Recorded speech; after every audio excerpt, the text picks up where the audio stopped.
This is the one deal. Today we're going to find the Stanley server.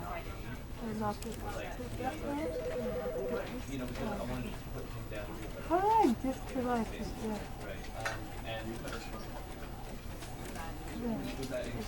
I just pick it in the game.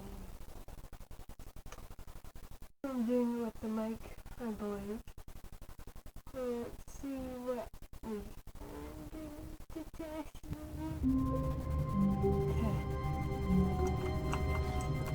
I wish you could press that.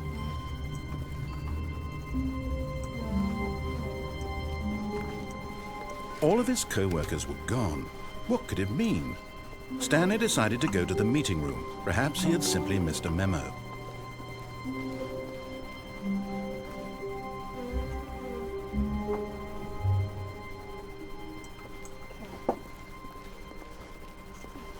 When Stanley came to a set of 2 open doors, he entered the door on his left.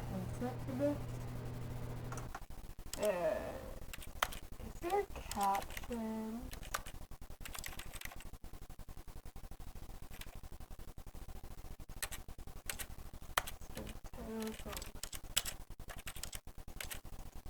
What? No. Okay. Is it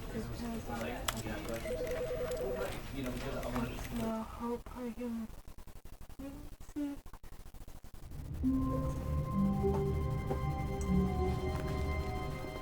All of his co-workers were gone. What could it mean? Stanley decided to go to the meeting room. Perhaps he had simply missed a memo. Or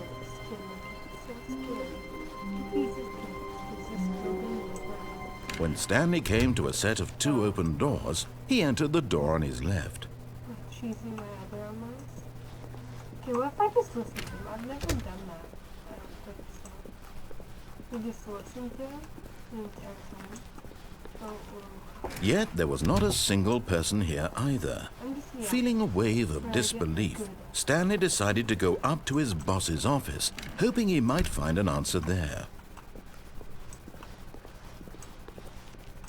Coming to a staircase, Stanley walked upstairs to his boss's office.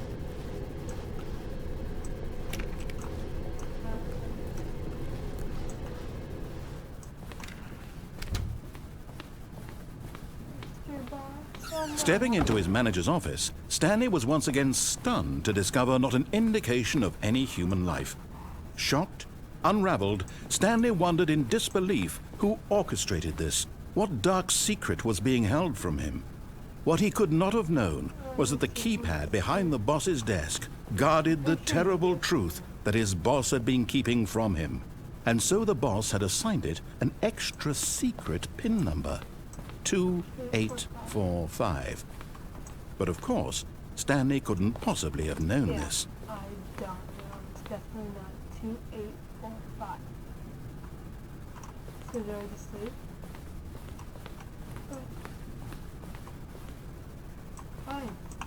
Stanley just sat around twiddling his thumbs. Trying to input anything on the device was useless, since he could never possibly know that the combination was 2845.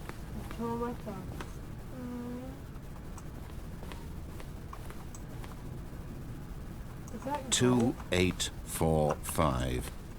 Ooh, that's scary. I'm always scared. Yep. Just look around. Forgot, but it turns out that the panel's emergency override kicked in, and the door just opened all by itself. And Stanley got the hell along with the story. Well, whoop-de-doo. Yeah, I'm good. I'd rather just go over there. Okay, what happens if I do it now? 2, 8, 5.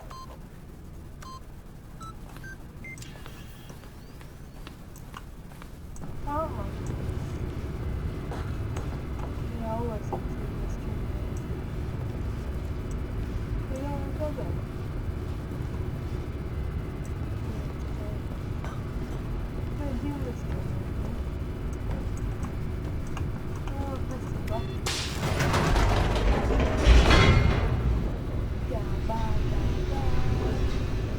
Watermelon, go!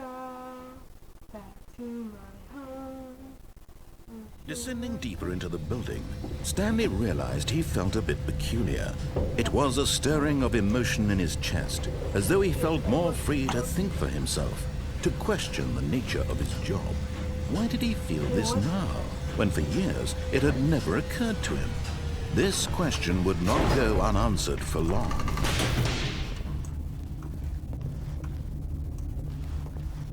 Stanley walked straight ahead through the large door that read Mind Control Facility. Never actually completed the game. Oh, yes I have. The lights rose on an enormous room packed with television screens. What horrible secret did this place hold? Stanley thought to himself. Did he have the strength to find out? I've seen this before. Maybe I have them somewhere. I can't remember. It was too long ago. Now the monitors jumped to life, their true nature revealed. Each bore the number of an employee in the building, Stanley's co-workers. The lives of so many individuals reduced to images on a screen, and Stanley, one of them, eternally monitored in this place where freedom meant nothing.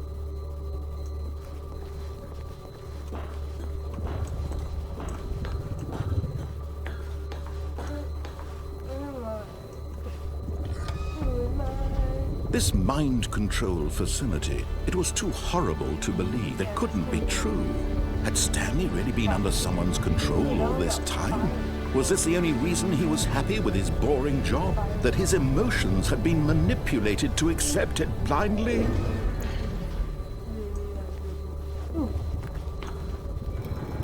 No.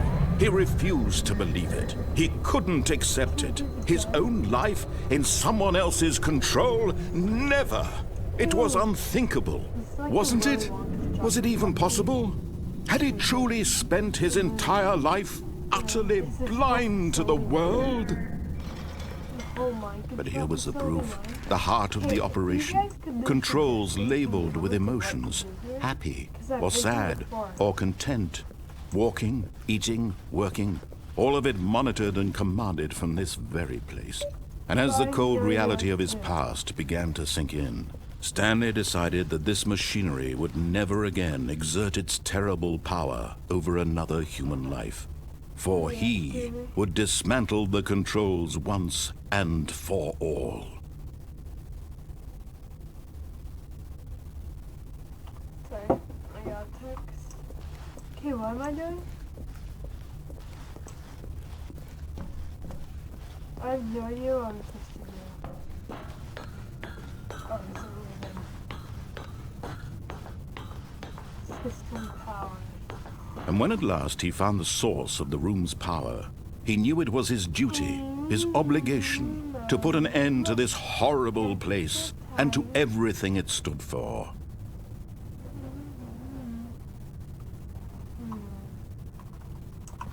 On.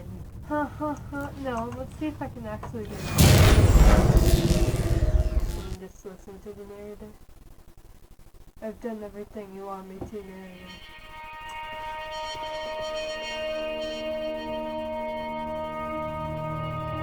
Blackness and a rising chill of uncertainty. Blackness. Was it over? That's how you beat the game. Yes! He had won! He had defeated the machine, unshackled himself from someone else's command. Freedom was mere moments away. And yet, even as the immense door slowly opened, Stanley reflected on how many puzzles still lay unsolved. Where had his co-workers gone? How had he been freed from the machine's grasp? What other mysteries did this strange building hold? But as sunlight streamed into the chamber, he realized none of this mattered to him, for it was not knowledge or even power that he had been seeking, but happiness. Perhaps his goal had not been to understand, but to let go. No longer would anyone tell him where to go, what to do, or how to feel. Whatever life he lives, it will be his. And that was all he needed to know. It was perhaps the only thing worth knowing. Stanley stepped through the open What's the door. building look